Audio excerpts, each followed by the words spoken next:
Nihar and Shravan for the next performance. Abam is a form of devotional poetry sung in praise of Hindu god Vitala, also known as Vithoba.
The song that we heard is composed by Eknath Maharaja in Ragamalika Ragam, Mohanam and Man, and was set in Adhitara.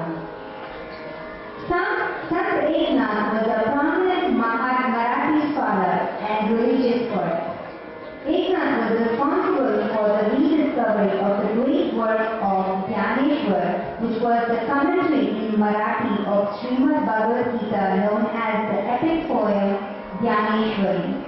Sant Eknath is seen as a bridge between the towering predecessors Dhyaneshwar and Namdev and the equally noble successors Tukaram